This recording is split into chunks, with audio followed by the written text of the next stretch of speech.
अस्सलाम वालेकुम स्टूडेंट्स, आज हम चैप्टर नंबर 3 गैसेस का जो टॉपिक है Dalton's law of partial pressure, इसको स्टडी करेंगे। पहले हम जो है डाल्टन्स लॉ को स्टार्ट करते हैं, इसको डिफाइन करते हैं कि डाल्टन्स लॉ क्या होता है। डाल्टन्स लॉ जो है, जॉन डाल्टन एक साइंटिस्ट था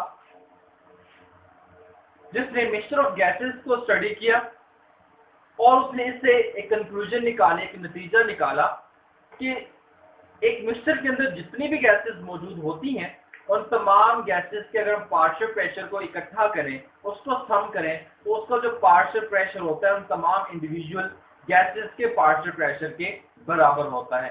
ये कहलाता है Dalton's law of partial pressure.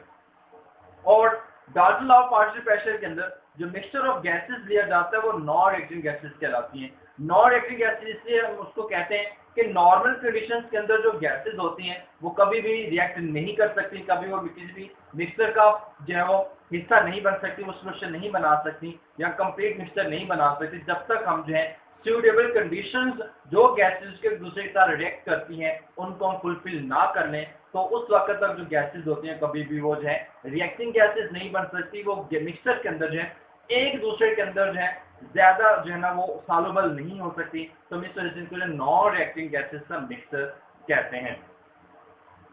For example हमारे पास 3 डिफरेंट गैसेस हैं। से हमारे पास गैस 1 है, गैस 2 है और गैस 3 है। गैस 1 जो है हम इसको हाइड्रोजन का नाम दे देते हैं, ये हाइड्रोजन गैस है। गैस 2 को जो है हम CH4 मीथेन गैस का नाम देते हैं और जो गैस नंबर 3 है उसको हम ऑक्सीजन का नाम दे देते हैं। या फिर हम कोई भी जो है गैस यूज कर सकते हैं, हम नाइट्रोजन यूज कर सकते हैं, क्लोरीन यूज कर सकते हैं, वो हमारी अपनी मर्जी है कि हम कौन सी गैस जो वो यूज करते हैं इस मेथड को, इस Dalton law of partial pressure को स्टडी करने के लिए। तो मैं जो यहाँ पे ले रहा हूँ और जो आप लोगों की बुक में दी हुई है वो ये वाली हाइड्रोजन गैस है, मीथेन गैस है और उसके साथ साथ है ऑक्सीजन गैस, इन तीनों गैसेस को लिया है। अगर हम बात करें Dalton law of partial pressure की, Dalton law of partial pressure के मुताबिक जो टोटल प्रेशर होता है मिक्सचर ऑफ गैसेस का वो इन गैसेस के पार्शियल प्रेशर के बराबर होता है, मतलब इनके सम के बराबर होगा। That PT मतलब P यहाँ पे क्या प्रेशर है और T total partial pressure is equal to the sum of the 3 gases, मतलब इन तीनों गैसेस के जो पार्शियल प्रेशर का सम होगा वो टोटल पार्शियल प्रेशर के इक्वल होगा। अब हम जो है इस PD की इक्वेशन को P1 हमारे पास जो गैस है वो कौन सी, फर्स्ट हाइड्रोजन है, प्लस सेकंड गैस है वो हमारे पास CH4 मीथेन है और जो थर्ड नंबर पे हमारे पास गैस है वो ऑक्सीजन है। ये इक्वेशन बन गई है Dalton law of partial pressure की कि मिक्सचर का जो टोटल पार्शियल प्रेशर होता है वो इंडिविजुअल गैसेस के पार्शियल प्रेशर के बराबर होता है। इसके बाद हम क्या करते हैं, हम एक मैथमेटिकली देखते हैं इसको कि टोटल पार्शियल प्रेशर जो है हाइड्रोजन का हमारे पास 400 है, प्लस हमारे पास 100 है मीथेन का और 500 हमारे पास प्रेशर आ जाता है ऑक्सीजन का। और ये प्रेशर जो है हम सबको जो है टॉर में लेते हैं, तो जो टोटल पार्शियल प्रेशर आएगा मिक्सचर ऑफ गैसेस का वो 1000 टॉर के बराबर होगा। इसके बाद हम बात करते हैं कि हम जो है 3 नॉन रिएक्टिंग गैसेस को लेते हैं और ये जो है इंडिपेंडेंटली बिहेव करते हैं सेम कंडीशंस के अंदर। Rapidly moving molecules of each gas in a mixture have equal opportunity to collide with the walls of the container. Hence, each gas exerts a pressure independently on the pressure of the other gas. The total pressure is the result of the total number of collisions on unit area in a given time. कि जो gases के molecules होते हैं वो एक दूसरे के साथ भी कोलाइड करते हैं और उसके साथ साथ जो है जो गैस जिस कंटेनर के अंदर वो मौजूद होते हैं उसके साथ भी जो उसकी जो वॉल्स होती है कंटेनर की वो उसके साथ भी कोलाइड करते हैं। तो यूनिट एरिया के ऊपर जो प्रेशर अप्लाई किया जाता है, जो फोर्स अप्लाई की जाती है उसको प्रेशर का नाम देते हैं। अब गैसेज होती हैं ये मॉलिक्यूल्स के ऊपर मुश्तमिल होती हैं, मॉलिक्यूल्स के ऊपर मुश्तमिल होती हैं, ये प्रेशर क्रिएट करती हैं, इनका अपना वॉल्यूम होता है और किसी टेम्परेचर के ऊपर ये एक दूसरे के साथ कोलाइड करती हैं, या जो मिक्सचर ऑफ जो गैसेज होते हैं उसको बनाते हैं किसी न किसी टेम्परेचर के ऊपर, वो टेम्परेचर जो है कांस्टेंट हो सकता है। तो फिर हम इस Dalton law of partial pressure के ऊपर है जनरल गैस इक्वेशन को भी जो है वो लागू कर सकते हैं, उसको भी अप्लाई कर सकते हैं। से हम कहते हैं, हमें पता है कि जनरल गैस इक्वेशन क्या है, PV is equal to nRT। ये है जनरल गैस इक्वेशन। हम इस जनरल गैस इक्वेशन के ऊपर जो है इसको हम अप्लाई कर देते हैं Dalton law of partial pressure के ऊपर। हम कहते हैं कि pressure of hydrogen gas into P is equal to nRT, और n जो है ये हम कहते हैं कि नंबर ऑफ मोल्स हैं हाइड्रोजन गैस के। इसी तरह हम बात करते हैं मीथेन गैस की, the partial pressure of methane into V is equal to n number of moles of methane gas और RT। इसी तरह हम इसको अप्लाई कर देते हैं ऑक्सीजन गैस के ऊपर, इज PO2V NO2RT। ये हमारे पास आ गई जनरल गैस इक्वेशन। अब हम क्या करते हैं कि हमने प्रेशर फाइंड आउट करना है, तो P of hydrogen is equal to n number of moles of oxygen RT over V। इसी तरह मीथेन के लिए PCH4 is equal to n number of moles of methane gas RT over V। इसी तरह हम इसको अप्लाई कर देते हैं ऑक्सीजन गैस के ऊपर, PO2 is equal to number of moles of oxygen into RT over V। हमें पता है कि ये वाला जो फैक्टर है ये सारे का सारा कांस्टेंट है, ये भी कांस्टेंट है, ये भी कांस्टेंट है और ये भी कांस्टेंट है। तो फिर इक्वेशन क्या बन जाती है हमारे पास कि pressure of the partial pressure of hydrogen gas is directly proportional to number of moles of hydrogen gas। partial pressure of methane gas directly proportional है number of moles of methane gas। partial pressure of oxygen gas directly proportional to number of moles of oxygen gas।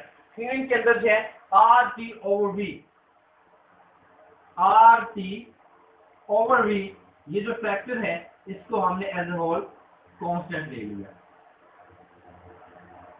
तो इसको constant लेने से जो है हमारे पास जो है ये तीन डिफरेंट हैं इक्वेशंस आ जाती हैं। All these gases have their own partial pressure since volumes and temperature are the same, so their number of moles will be different and will be directly proportional to their partial pressure। कि इन तमाम gases के जो number of moles होंगे वो different होंगे और ये directly proportional होंगे उनके जो है वो इंडिविजुअल पार्शियल प्रेशर के। Then adding these three equations, हम जो है इन तीनों इक्वेशंस को फिर जहां पे ऐड कर देंगे Pt की जगह पे, तो Pv is equal to partial pressure of hydrogen plus partial pressure of CH4 methane gas plus partial pressure of oxygen gas। तो हम इसको जो है इस जनरल गैस इक्वेशन की फॉर्म के अंदर लिख देते हैं, जो बन जाती है P T is equal to number of moles of hydrogen gas plus number of moles of CH4 gas plus number of moles of oxygen into RT over V।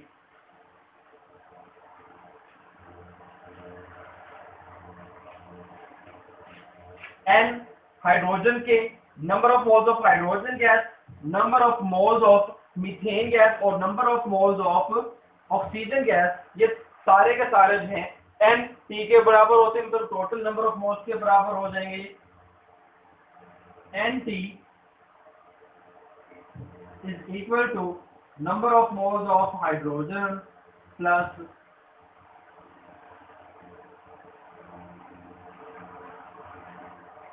number of moles of hydrogen plus number of moles of methane plus number of moles of oxygen gas is equal to NT, जो total number of moles के बराबर हो जाएंगे।